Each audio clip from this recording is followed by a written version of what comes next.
So I put out a sheet of stuff on Devorah, and I asked them to figure out who is Devorah and have you heard of Devorah before. And the number one complaint I got from parents last week was this material was so frustrating because nobody knows who she is. And I said, well, that's the whole point. You know, it's funny that just, you know, every pasuk matters, every letter matters. And when you have this random person, just kind of, everyone just breezes over it. They didn't even know she was in the parsha. It's really interesting how someone like, now, granted, there isn't so much material out there. There's really very, very little. I'm curious to hear what, you know. So what he said was that when they were speaking about Deborah, they were talking about how Deborah had taught Rivka a lot of things, like her teacher. Interesting. And that's the tape that they had. That she was the teacher.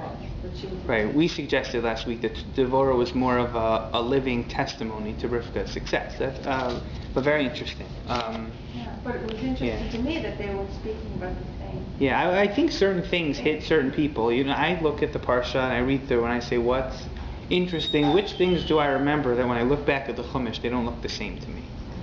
That's always, you know, I remember hearing X, Y, and Z, but when you think about it, it doesn't always end up being the same, and that's always what leads me into it.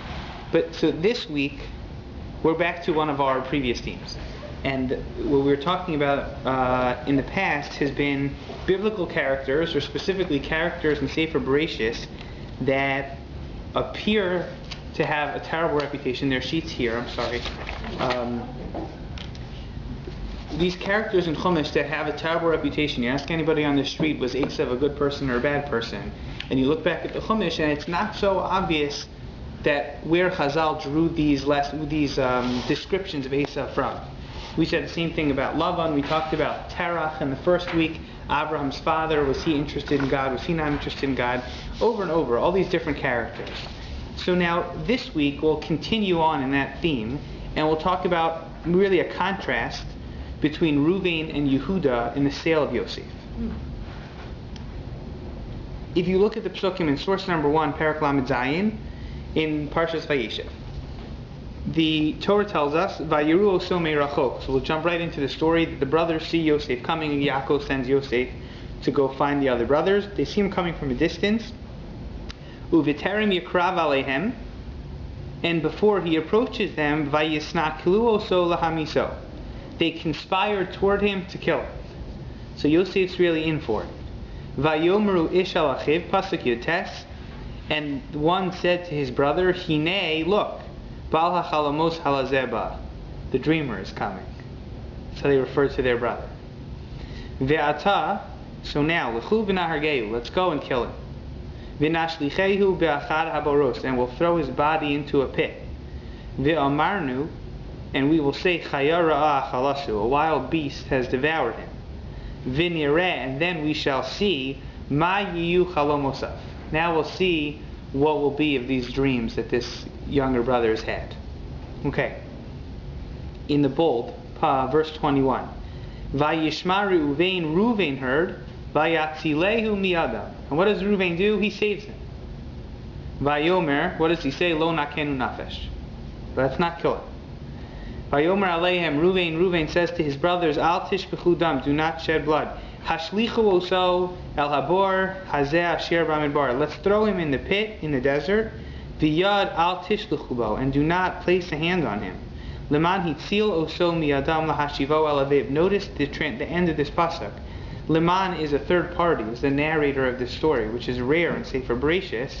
The Torah testifies that Reuven did this in order to save him from their hands. Lahashivo el aviv, to return Yosef to his father. In Pasuk Chav Gimel and Chav Daled, that's what happens. Vayhi kasher ba Yosef al achav. Yosef approaches his brothers. Vayafshitu es Yosef es kutan. So they took off his ksonas pasim asher alav. They took his ksonas pasim off. Vayikachuhu, and they took him. Vayashlichu oso habora. They threw him in the pit. V'habor reik, the famous conclusion of the pasuk. The pit was empty. In bo mayim. It had no water in it. The brothers want Yosef dead. That's what we know for sure. They say it explicitly. And who comes to the rescue? Reuven. Pasuk Chav Aleph, Vayishma Reuven. Here's Vayatzilehu. He doesn't make an argument on behalf of Yosef. Vayatzilehu miyada means that Reuven saved him. But Reuven doesn't really save him, does he?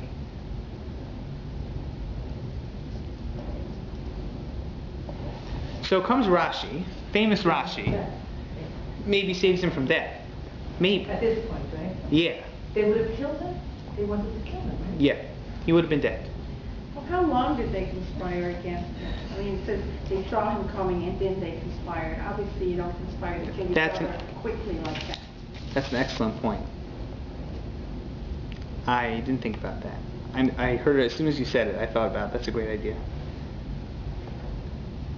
Excellent. Let's look into that. Good point. Probably you would think that they'd be talking about it for a while. This is not a surprise. He's been dreaming for a while, back and forth. In the first version, first he has physical dreams, and he has spiritual dreams. Oh, he's bowing down, all these things. You would think that it's been going on for a while. Well, there were so many brothers. It must have taken time for them to all come to one. Well, let's hold that thought. Hold that thought. Who really wanted Yosef dead and who didn't? Let's keep that in mind. Not so clear that everybody did. Yeah. Well, we know Reuven didn't. So where was Reuven when they were conspiring? Reuven only speaks up now. This is a valid point. I didn't think about this. Okay. There was never any point when all the brothers agreed on anything, was there? That's the Jewish tradition. So who was the instigator? Well, in this process, we'll exclude a few people at least, and narrows it down. Check out Rashi in source 2. Look at the credit that Reuven gets, and we have to really assess this.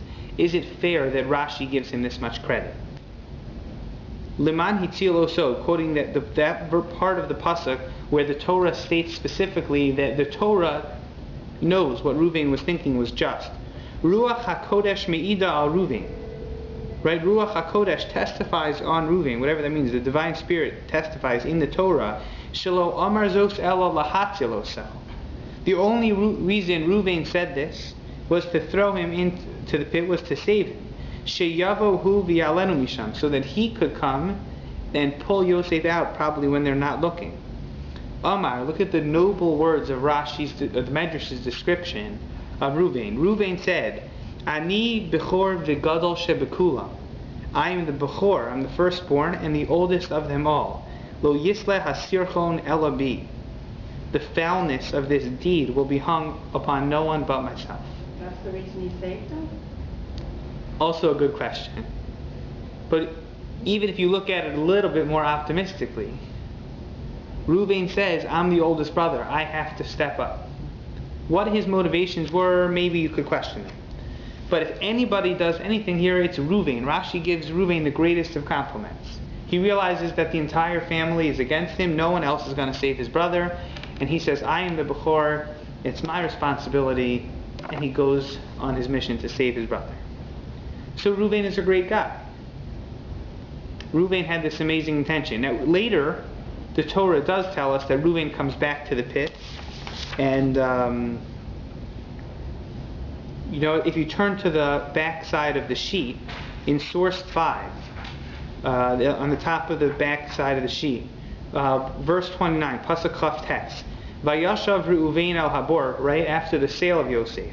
V'hinei ein Yosef babor. V'hinei, we talked about V'hinei once before, when, going back to an old shir, when Rivka has her children. Right? V'hinei tomim bivitna, she's told, wow, I'm going to have twins. A shocker. V'hinei is always a shock. V'hinei ein Yosef babor. Reuven is shocked to see that the bor is empty. Vayikras begadav, and he tears his clothes. Vayeshev el achav vayomar, and he runs back to his brothers, and he says, Hayelad einenu, the boy is gone. Va'ani, and I, ana aniva, where can I go? So you see from Reuven's reaction, and you probably wonder why the other brothers were thought he was so disappointed. They didn't realize. You see from his reaction that he's very sincere. Or at least that was his plan. That's what the Torah tells us. This was what Reuven was thinking all along. He doesn't tell the brothers that. Maybe he thinks they won't listen. We'll have to get back to that. So maybe the brothers won't listen. Maybe they won't listen to him. But Reuven tries. And the Torah goes out of its way to mention Reuven's efforts, even though, keep in mind, to a certain extent, Reuven fails. Especially comparing him to Yehuda. So Reuven does spare Yosef from being killed. But Reuven doesn't spare him from slavery.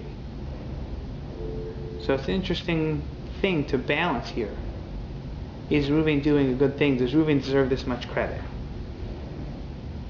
I don't put Why Zohar... couldn't he convince the brothers not to harm Yosef? I think we might answer that question with Yehuda, so we'll get back to it. We don't put Zohars on the sheet so often in this class. I think this is the first time. But source number 3 is the Zohar in this week's Parsha. I don't learn Zohar regularly, but someone else was quoting it. The Meshech Chochmah, source 4 quotes it, so I put it on for source 3. You know, you think about V'habor reik ein bo mayim, the famous pasuk. The pit was empty, there was no water. And Rashi says there was no water in the pit, but there were surely snakes and scorpions. This was not a pleasant experience for Yosef, sitting in the pit. And when you think about that Rashi, put it in context of Reuven's method of saving his brother. The Zohar quotes an unbelievable question. Rav Yitzchak would say, if there were snakes and scorpions in it, how can the Torah say that Reuven's intention was to save his brother if his decision was to throw Yosef in a pit full of snakes and scorpions? Did Reuven not consider that the snakes and the scorpions would damage him? So what does he say? Unbelievable question. If you think about it, you read that Rashi, it's such a famous Rashi. The pit had no water, but think about it. This is after the Torah tells us that Reuven is the savior. Reuven is the hero. So he doesn't let the brothers kill him. What does he do? He throws him into another life-threatening situation. So what's the Torah so proud of? Rather, says the Zohar, Reuven said to himself, better to fall in a pit of snakes and not be given over to the hands of the enemies that will have no mercy.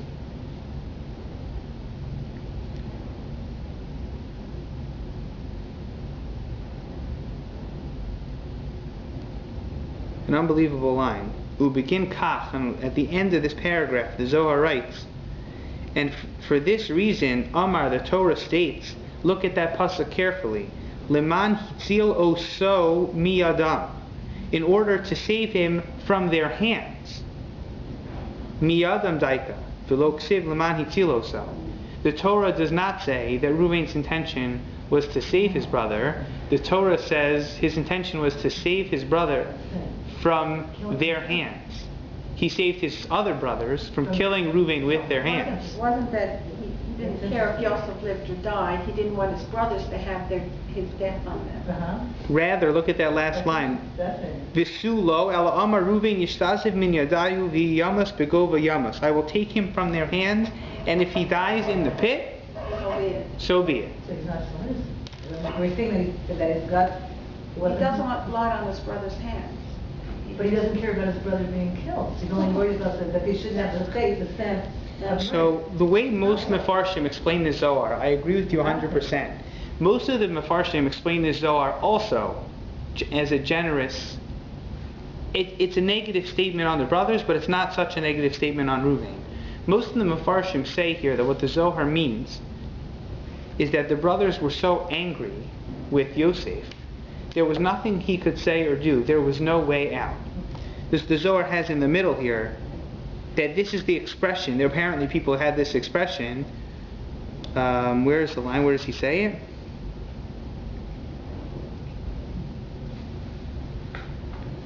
Mikan Amru. Some people say it's not in English, only in Hebrew on the right side. Yapel ben Adam garme la'asho legova din chashin va'akravin. Better, people have this expression, it sounds like an old Yiddish expression, better to fall into a pit of snakes and scorpions than into the hands of enemies that will have no mercy. So, it's not that Reuven didn't think this would save Yosef. It's amazing that Reuven thought this was the better of the two options. Let Yosef convince himself, let him apologize to his brothers, no chance. My chavrusa, David Teller, had this. He was telling me this expression today called the human blind spot. That there are certain things in life, like a blind spot when you're driving in a car. There's certain things in life that you have all these predispositions. There's certain things you're just not going to see. The brothers, there was no chance. They hated Yosef. They were jealous of Yosef. They were threatened by Yosef. However you want to explain what their reason was, justified, not justified, they weren't going to turn around. Interesting, also, the brothers were convinced that they would never see Yosef again. You have to hear David Teller speak on Shabbos at our Thornhill Shabbaton, promoting him a little bit. But he says, how could it be that the brothers go down to Mitzrayim and they're staring at Yosef in the face for days, and he's playing games with them and they don't see him? He has a beard, maybe he has a shaved head if you saw the Ten Commandments movie, different clothes, different language. But I mean, he keeps excusing himself in the room. He keeps asking about Binyamin, what's the deal with your father? They have no clue. Brothers don't see it. The human blind spot, that's what he calls it. A very interesting idea. He says the Zohar, Reuven knew it too. Reuven knew that the brothers had no chance. That Yosef, had no chance. So he says, better to be thrown into a life-threatening situation in the pit than to be given over into the hands of enemies. So what's the little thing about when you mentioned, where does that come in? To rescue him and return him to his father. That was never his intention, right? So that's the thing. I think that he does intend, that Reuven does intend to have Yosef come home. But the Torah never credits him with saving Yosef's life, because all he does is make sure the brothers with their own hands won't kill him. If Hashem wants it to be that the snakes and the scorpions in the pit will kill him, if he'll die of thirst in the pit that has no water, that's up to Hashem. But he's basically calling God out on this one, and he's saying the only solution I see is the following: it's up to you to perform the miracle. Now if you look at the Meshech Chochmah in source 4, again he quotes the Zohar, and he says, Vayatzilehu miyadam, quoting that verse, he saved Yosef from their hands. B'Zohar HaKadosh herich mazeh hatzala. What is this salvation? Im yutal bebor m'alei nechashim v'akravim. V'nira lefi aniyas daiti, and it goes from weird to weirder, as I like to say. Seems to me, says the Meshech Chochmah, who is quoted in the past, Ki chashvu ki hu mechuyev misa bidei adam. The brothers were convinced that Yosef deserved the death penalty. What we call misa bidei adam, that the courts, again probably in this case the court of the brothers, found him guilty of whatever crime they thought he was guilty of, and they felt legally they had the right to put him to death. Ubidei adam, and the halacha is danimi ben yugimel, someone who's bar or bat mitzvah, so they're subject to the death penalty. If they kill, they're guilty. Simple as that. So they said Yosef is 17 years old, he's chayiv misa, end of story. And there's no turning back.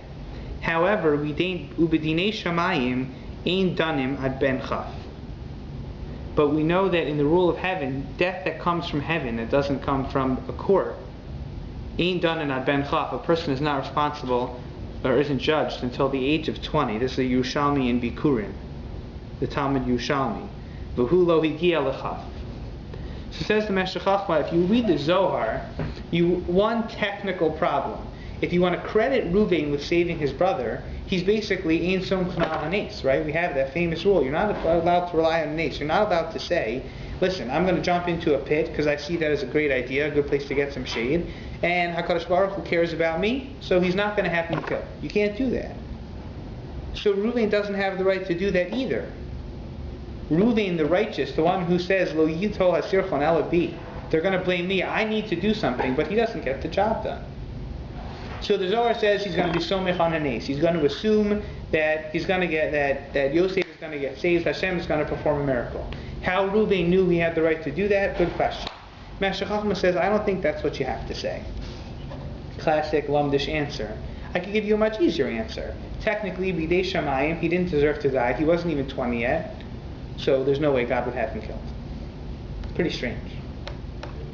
I think that's also a nace.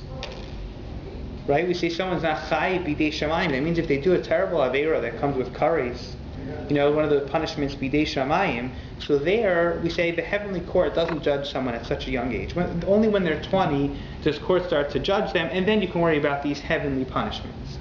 But that doesn't mean teenagers can drive drunk. They don't have the right to be reckless, and Reuven didn't have the right to be reckless with his brother. Strange idea from Meshech Chochmah. That's just food for thought. But wasn't Yosef a righteous person to begin with? So? Sure. Well, depends how you look. First of all, the brothers did not agree with you. No, but then Reuben, yes, he relied on Hashem to save him from the snakes. Do we have the right to do that? He had no choice. No other option? The best he could do. Why didn't Reuben talk to the brothers? Communication.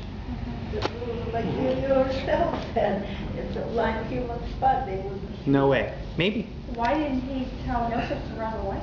Why didn't he warn him what was coming? Like say, run away? I think the other factor here is that the brothers found him guilty, whatever that means, whatever their court was, whatever he was deserving of punishment. So whether Reuben agreed with them, maybe he thought the punishment was too severe, maybe Reuben didn't agree at all, I'm not sure. I'm not saying anything definitive. Maybe Reuben thought that he can't just go disregard the decision that they made as a family. So he tries to come up with a pshara. That term pshara, compromise, is going to come up with Yehuda. But he tries to work on a solution to figure out what exactly he should do. But I don't know, not so simple. What was that? No, what I take out of it is the strength of Joseph, the power of envy. It's unbelievable. Well, again, I'm hesitant to say that only because there are two schools of thought on really how to view this. You can view this as jealousy and Yosef rubbing his future success in the face of his brothers, or you could view it that way. But you could also view it from the strict reading of those midrashim that they really felt he was guilty. They really thought that his goal was to treat them like Esau was treated, to treat him like Yishmael was treated, that they would have no place in Jewish history. There is that perspective also, and they really thought this was a life-threatening situation. Now, you don't get that impression from the Psukim, as we talked about a lot of times. As you read the Psukim, and you don't necessarily get the impression that Chazal had. That's 100% true. But I just thought this was fascinating because you're talking about one of these really famous Rashis, the Borek Ein Bo Mayim. Put that together with the fact that the Torah explicitly says Reuben comes to the rescue. But it's not much of a salvation. I wouldn't want to be in Yosef's position in the hands of Reuben, that's for sure. You know, the Kli Yakar talks about, we've quoted the Kli Yakar a lot in the past here also. Actually, you know what? Hold that thought for 1 second. Let's turn to source 5 again, and let's talk a little bit about Yehuda, and let's put the two of them together. And Vayikachuhu, Pasuk Chavdalet, verse 24. Vayikachuhu, they took Yosef, Vayashlichu oso habora, and they threw him in the pit, Vaborek Ein Bo Mayim, Vayeshvu lechol lechem. My wife said she couldn't believe this pasuk. What do? They go to eat. Yeah. Unbelievable. Yeah. And then what happens? While they're eating, all of a sudden they hear a commotion, so they look up, and what do they see? Yishmaelim, Vayisu Einehem Vayiru, V'hinei Orchas Yishmaelim Ba'a Mi Gilad. So they see these Yishmaelim coming from Gilad. Ugmalehem Noseim Nechos Utsri Valot, and their camels were carrying these nice smelling fragrances, these nice aromas of spices. Stay tuned for Shabbos. It's a little hint to Shabbos. I'll be here for Shabbos. We'll be back to that pasuk. Holchim Lahorid Mitzrayim, and the Yishmaelim are headed south to Mitzrayim. Vayomer Yehuda El Echav. So where's Yosef right now? In the pit. So what were the brothers thinking? We're hungry. We're going to go eat. What were they thinking about Yosef? Were they planning on pulling him out? Were they planning on pulling Yosef out? No. No. They're going to leave him there to die. Yeah. Even after Reuben, right? Hitzilu miyadam. They're not going to kill him with their own hands. They'll let him die in the pit by himself. Ein bo mayim. Ein bo mayim. There's no water. He'll die of thirst. He'll die of starvation. Not our problem. Or scorpions or whatever. Vayomer Yehuda al Echav. So now Yehuda speaks up. Brother number 2 to the rescue. Ma betza kina haroges achinu. Betza is a tricky word. We'll talk about it. What will we gain by killing our brother? V'chisinu es damo. Says the Kli Yakar. Unbelievable. Ma betza kina haroges achinu. What will we gain by hiding it? Not what will we gain by killing him. Ma betza kina haroges achinu. From killing him, v'chisinu es damo. And then following it up by hiding it. Taking the ksonas pasim, dipping it in blood, showing it to Yaakov Avinu and saying, look what happened, isn't it terrible? They'll hide it. What are we going to gain? Says the Kli Yakar, you want to know how to teach people not to start up with you? You make an example out of somebody. and if that's what they were going to do, you try and throw us away from our birthright, this is what's going to be. So that would be reasonable. And Yehuda says to his brothers, but if you're going to hide it, if you're going to deny it, if you're not willing to tell Abba that this is what we did, so then why are you even killing him? You're not teaching anybody any lesson. Maybe going back to the human blind spot, the brothers always intended to cover it up. So if you take the perspective that they did this because they thought it was the right thing to do, why are they hiding it? Or they were so convinced from their hatred for Yosef that he deserved it, but they knew deep down that he didn't. Maybe. I heard that again from David Teller. Well, they wouldn't want that done to them. They wouldn't want it done to them, but they held themselves to be righteous. They held that they were entitled. Yeah. Well, Or at least The maybe hatred they is did. jealousy. Or maybe they did. The hatred and the jealousy. maybe they thought it was the right thing to do, but they also knew how much it would hurt their father no matter. But And they didn't want to hurt him. 'Cause Okay. it was But they heard the it. True, favorite. He true, was the favorite. true. They still hurt him. Oh, So Yehuda says, let's get back to it. Yehuda says, Ma betza, what will we gain by doing this? What's the solution? L'chu v'nim karenu la Yishmaelim. Let's go and sell him to the Yishmaelim v'yadenu al tehivo. Our hands are clean. And our hands, right, will not touch him. Interesting, Yehuda says, and now our hands won't touch him. Go back to the Zohar for a second and contrast this. What was Reuven's argument? What was Reuven's argument in the Psukim? Vayatzilehu miyadam. He says, don't kill him with your hands, throw him in the pit. right. And what does Yehuda say? V'yadenu al tehivo. If we kill him, by throwing him in the pit, it will still be our hands that are guilty. Interesting potential machlokes between Reuven and Yehuda in terms of their responsibility. Something to think about. I think the Mefarshim do talk about that issue. Right? Let's sell him away. Let's not be the ones who killed him with our hands when we physically lowered him into the pit. Ki achinu visarenuhu. He is our brother. Vayishmeu echav. And the brothers listen to Yehuda. Vayeshev Reuven el Habor, and then Reuven comes back, and wow, Yosef is gone. He's sold down to Mitzrayim, and the rest of the story we'll have to wait for Shabbos. So the enemy was better than the snake and the scorpion. So, who's better? Reuven, the tzaddik, the bechor, the one who stands up against the whole family in defense of his poor younger brother and throws him into a pit of potential death? Or Yehuda, who makes the argument that we can't kill him, he's our brother? I'll tell you what, I always knew Reuven is the bechor, and if you look at the Mefarshim, what happens to Yehuda, all these things, terrible things, we'll get to them. Terrible things happen to Yehuda after this. Yehuda's really blamed. We'll get to a lot of Chazal. He is constantly rebuked by Chazal for what he did. He seems like he's doing okay. The Torah goes out of its way to tell us that Reuven wanted to save him. Hey, the Torah, that Reuven wanted to save his brother, and Yehuda stands up in front of the whole family, zero, no credit. If anything, we'll see the opposite. Let's take a break from this sugya for a second, from this topic. We don't do so much halacha in this year. We did a little halacha when it came to the issue of Havdalah. If we did that, we did one issue. I'll address the second one just because it's interesting and it relates to this Gemara about Yehuda.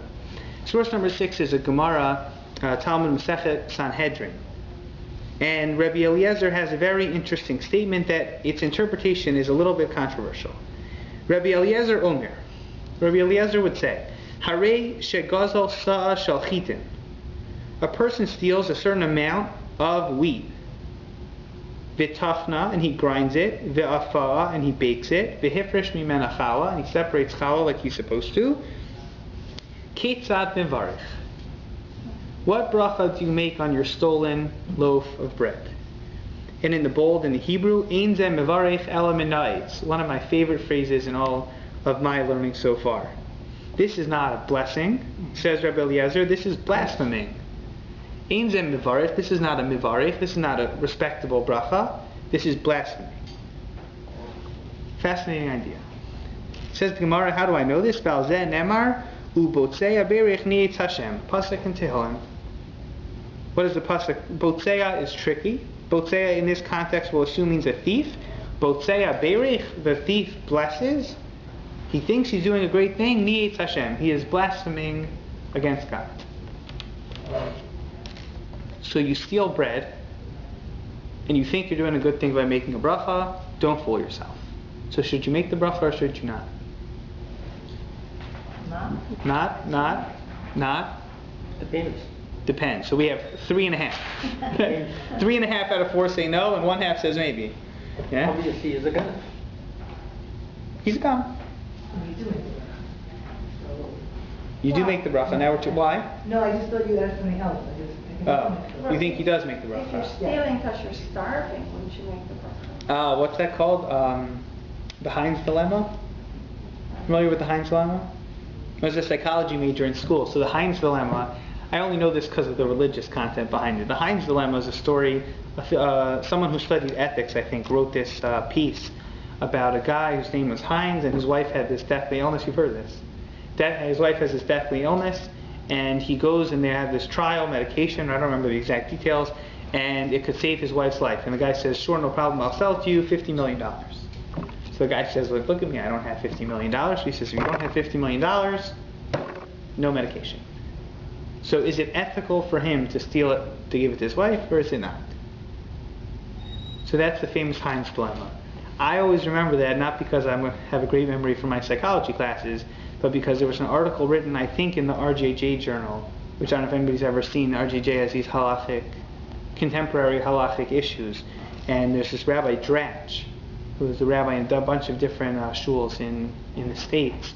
And he wrote an article called The Heinz Dilemma in Halacha, addressing whether Halacha would dictate that it's acceptable to steal the drug under those circumstances and whatever. It's an interesting case. I don't remember. Well, that's a different discussion. We'll have to do the Heinz dilemma another time. Is it mutter or is it not? I would think it's mutter, personally. I would think so. I mean, you're talking about risking somebody's life over a case of money.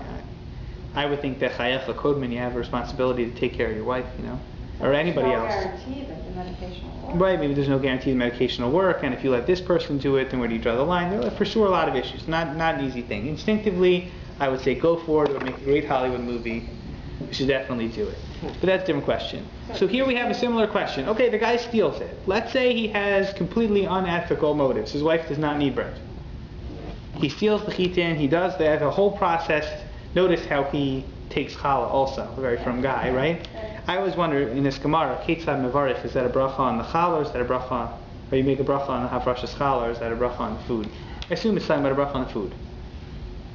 Don't fool yourself. Take a look at the Rambam in source 7, Maimonides in his Laws of Brachos in the end of the first parak. One who eats forbidden food on purpose or by accident does not make a blessing on it at the start or finish. Now just to go back one step, brachos on food. Brachos on food, d'oraisa d'rabanan. Does the Torah command us to make brachos on food? So brachos that precede food, hamotzi lechem min ha'aretz, in this case, is a bracha d'rabanan. Right? The bracha at the end, benching, birkat hamazon, v'achalta v'savata uveirachta, after you're satisfied, you have a chiyuv to bench biblically. So it's not so, whenever you deal with these brachos questions, you always have to realize that the bracha before and the bracha that follows are not always the same. But the Rambam says it doesn't matter. No bracha. How is this? So what's the case? If he eats rabbinical tevel or meiser, or these things that he's not supposed to eat, tevel, meiser which hadn't had truma taken off, we're not going to go into the details, but things that are forbidden to eat, or meiser sheni, he does not make a blessing. We need not even say if he eats treif or drinks wine of idol worship. No bracha. Where does the Rambam get this from? It's blasphemy. What are you making a bracha for? Who are you fooling? Now, in the lighter, smaller text below it is the Ravid. The Ravid is it's hard to call it a commentary, maybe I think the term is a gloss, on the Rambam. And the Ravid usually, when he has these notes that are published in the Rambam, usually argues with the Rambam when he appears. So look at the Ravid. Kol ha'ochal davar asel, alo b'tchila v'lo b'sof, kasav ha'Ravid, ta b'zeh ta skidola. Here he has made a grave mistake. Shalo amru she'en mevarchin, ela she'en mizamnin aleihem. The only rule of a person who eats forbidden food is that he's not included in a zimun. Right? The Rabbi Shai Nevarech at the end, before we bench. We don't count him towards the 3 or towards the 10. Lomar she'en lahem chashivas kviyos. It's not considered a significant contribution to the meal that if we all sit down to eat and one of the people is eating forbidden foods, that he's a member of the group. None of us would touch that food. None of us would touch the pork on the table, so we're not eating with this person. Interesting, kind of ironic. He says it's the equivalent of eating peiros. If everyone else sits down and makes hamotzi and eats a sandwich and some guy comes in and has an apple, he doesn't count towards the zimun either. That's all the Gemara is trying to say. She'in lehem keva lezimun. Aval bracha techila vasof. Lama lo yivarchu hol v'nehnu. Why should he not make a blessing at the beginning and the end, since he has surely benefited? You make a bracha on food because you benefit from the food. It doesn't matter how you got it. No one's encouraging gezel. The Ravid is not saying it's permissible to steal, but the Ravid is saying once you stole it, how could you not make a bracha? Interesting machlokas. The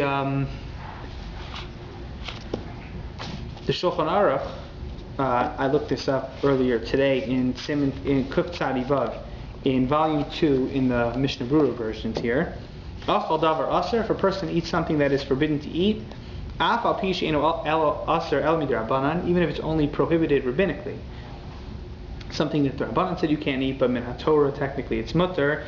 Ein mizamnin alav, almost sounds like the Ravid. You can't include him in your zimun. The ein mivarchin alav, and you don't make any bracha on it. Lo b'tchila v'lo basof. He assumes like the Rambam, there is no bracha.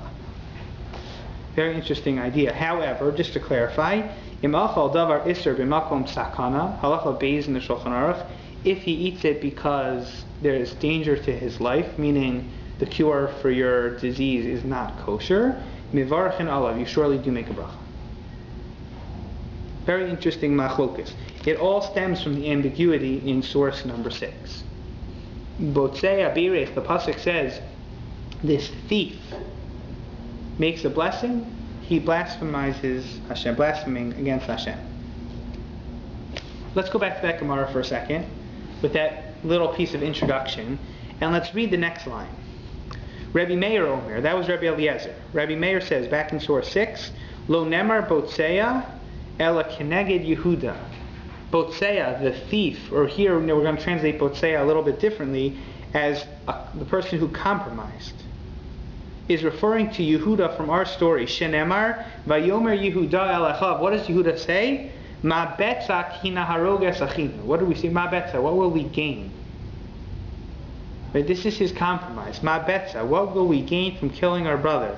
Notice the similarity. Ma betza. What will we gain? U botzeya birech nietz Hashem. Botzeya, the same word from Tehillim. What does he mean to say? V'chol ha'mevarich es Yehuda, says Rabbi Meir. Anyone who blesses Yehuda, as I was about to attempt to do a few minutes ago, and says Yehuda saved his brother, if not for Yehuda, Yosef would be dead, harei zeh menait. That is blasphemy. V'al zeh nemar, and this is what the pasuk means, u'botzei ha'berich nietz Hashem. One who blesses the compromiser, one who blesses Yehuda and credits him with the salvation of the Jewish people. Nietz Hashem, that is blasphemy. Powerful words of Rabbi Meir. Thoughts? Anybody? So Yosef overheard these discussions. Why do you say that? I assume he was there. He must have been a captive. Okay.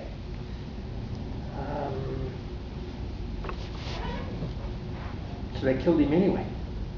If not physically, they killed him spiritually. Uh-huh. Interesting. Anybody else? I don't understand this completely, but Yehuda, Reuben is like copping out. He's saying, well, some of the pigs, if he's worthy of being saved, we'll save him. It's like if you starve a child and you withhold food.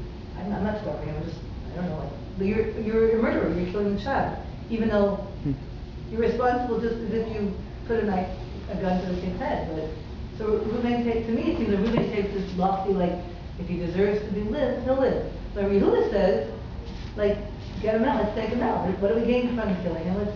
He saves him. Yehuda actually does save him. His life he saves. So I'm not so clear on why Yehuda is considered. There is another Gemara.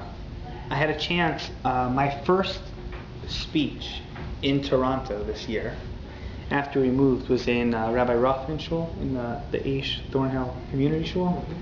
And I spoke on Slichos night there about the idea there is an old minhag that during Slichos, the person who leads Slichos, davens for the Amud, during the week of Slichos before Rosh Hashanah, he's supposed to daven for the Amud.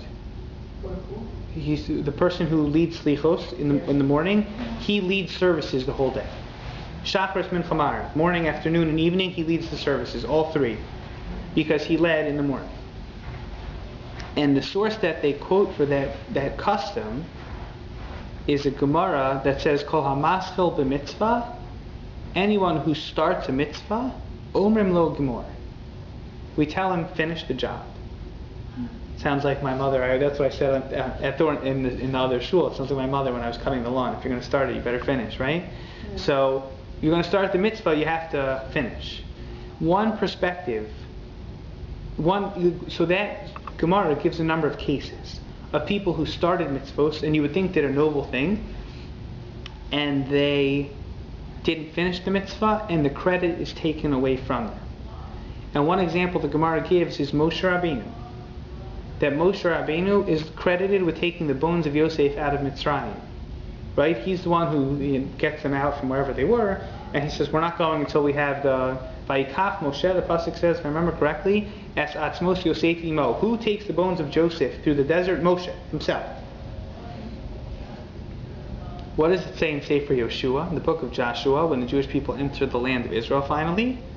The Es Atzmos Yosef, the bones of Joseph, Asher He'elu B'nei Yisrael Mitzrayim. The bones of Yosef that the Jewish people took out of Mitzrayim. I mean Jewish people, no one else cared except for Moshe. But the job wasn't to take the bones out of Mitzrayim, the job was to get the bones to Eretz Yisrael. And it's great that Moshe started the job, but he doesn't finish it, he doesn't get the credit.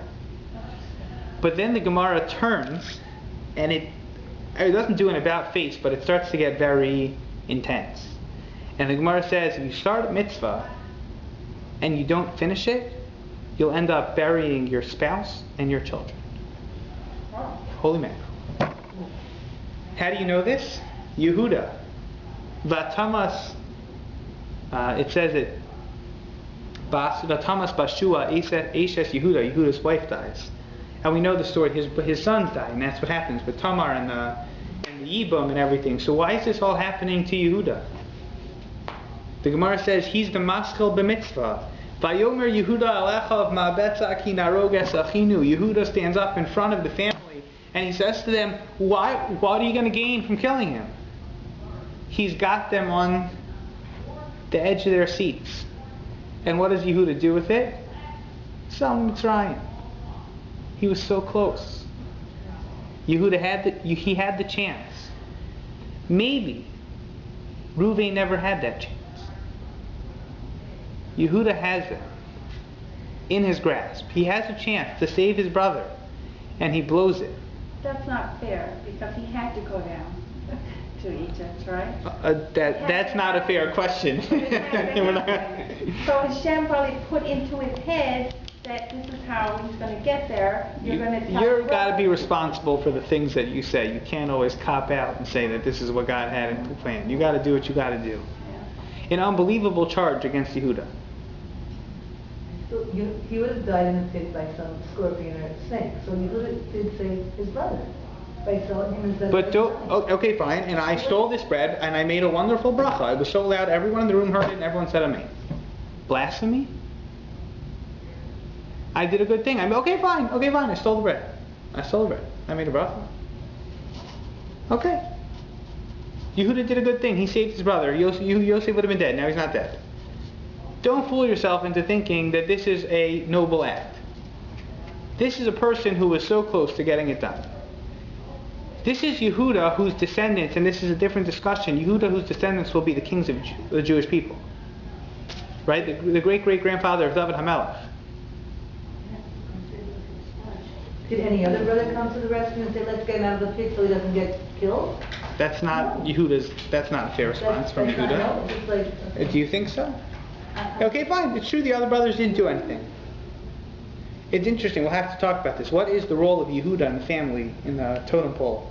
of Yaakov's children relative to Reuben. Remember, Reuben is gone, right? Reuben is gone, according with Yaakov, comes back to the pit. So Yehuda takes charge. Yehuda is responsible. And he doesn't get the job done.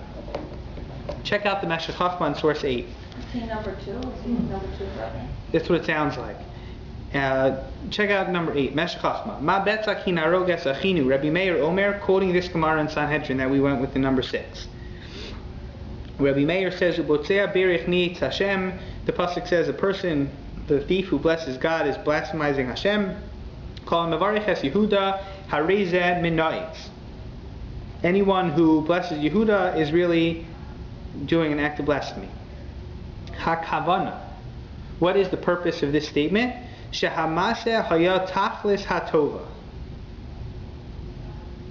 This action of Yehuda was, in its final result, was a good thing. Sheyarad Yosef lemechiel lefneim. Exactly what you said. Everything worked out. Yosef went down, he provided for them. Ulahakim shvuos bein habisarim. Right? We have this commitment that Hashem tells Abraham, your children will go down to Mitzrayim 400 years, and that's going to start eventually. And that was destined to happen. Yehuda shows, okay, fine. So Yosef goes down. Heim chashvuhu lira. Kasher amar lahem Yosef. What does Yosef tell his brothers next week? Right? Atem chashavtem alai ra'ah. You thought this was a bad thing. You thought this was a punishment. You thought I deserved it. Elokim chashav ala tova. It's Hashem who thought it was a good thing. V'lachein nichshal b'maisa detamar.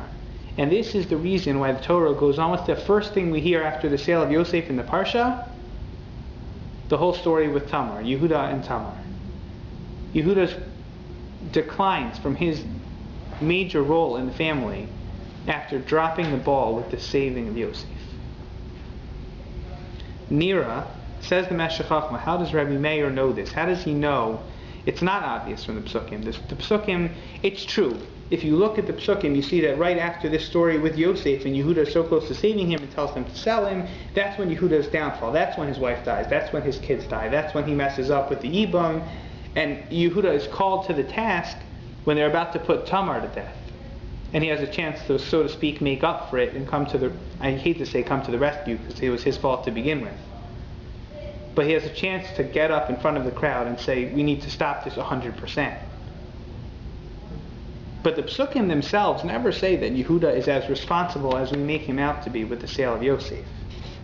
So where does Rabbi Meir get it from? Nira desavar Rabbi Meir, dekevan dehu haya naras b'nei bilho b'nei zilpa. The Torah describes Yosef in the beginning of the parsha. Dehu nar, he was a youngster. Es b'nei bilha, es b'nei zilpa. He hung out with the children of Yaakov's other wives, so Bilhah and Zilpah. He hung out with the lower echelons of the family. Right? Im Cain hayu arba banim shelo ratzu lahargo. Yosef had friends. This goes back to one of the issues we were discussing before. Yosef has 4 brothers that support him, that like him. B'nai Bilhah and B'nai Zilpah don't distance themselves from Yosef. So he has 4 friends. Im Cain hayu arba banim shelo ratzu lahargo v'lo hisnagdu, and they wouldn't oppose it. Ela Yehuda v'lo hisnagdu el Yehuda imratza lo shivo el aviv. And had Yehuda said, I'm taking Yosef home, enough is enough, B'nai Bilhah and B'nai Zilpah wouldn't have stopped. They wouldn't have cared. They would have been fine to let him go home. U'b'nai Leah hayu chamisha below Reuven. So this is very interesting. How many Shvatim were there? Right, Leah has 6 of the kids, right? Leah has 6. Where's Reuven? He's back with Yaakov. So how many B'nai Leah are there? 5? There are 5. Binyamin's not in the Cheshbon here either. Binyamin's not in our calculation. So there's no Binyamin, there's no Reuven, and obviously Yosef's opinion doesn't matter. So you have 5 sons of Leah, and you have 4 sons of Bilhah and Zilpah who were friends with Yosef. V'im Yehuda amar lehashivo le'aviv halo haya lahatzilo. If Yehuda would have stood up to the other 4 of his immediate siblings, he would have saved him. V'rak Yehuda b'tzirufo hayarov chamisha neged arba. Yehuda is the one who tips the scale. Yehuda is number 9. Of the total 9, Yehuda is the last one. You don't think about it like that. It's 4 and 4. Yehuda gets up and he says, I don't like this. We're not going to kill him. Let's sell him away. Maybe he does have good intentions. But he doesn't have the backbone to say, enough is enough. We're taking him home. Rabbi Meir's opinion is that Yehuda had a better chance than Reuven. Reuven wouldn't have won out. So you put Reuven with the Bnei Bilhah and Zilpah, and what would it have been? 5 and 5. Would have had to rethink the situation. So Reuven says, okay, well, let's throw him in a pit, Everyone can agree on that. Not a bad idea. Yehuda had the chance, and he blew it. An unbelievable calculation. Really fascinating calculation on behalf of Rabbi Meir, as explained by the Meshech. So many consequences for that later on. And that would explain the consequences, and maybe it highlights what exactly Yehuda's challenges were that follow. There's a big discussion on why Yehuda is given the opportunity to represent the kingship of the Jewish people. And one of those examples is the way that he interacts with Tamar at the end of the story, willing to admit that he made this terrible mistake. But it's more than that. He's just willing to admit that he made a terrible mistake.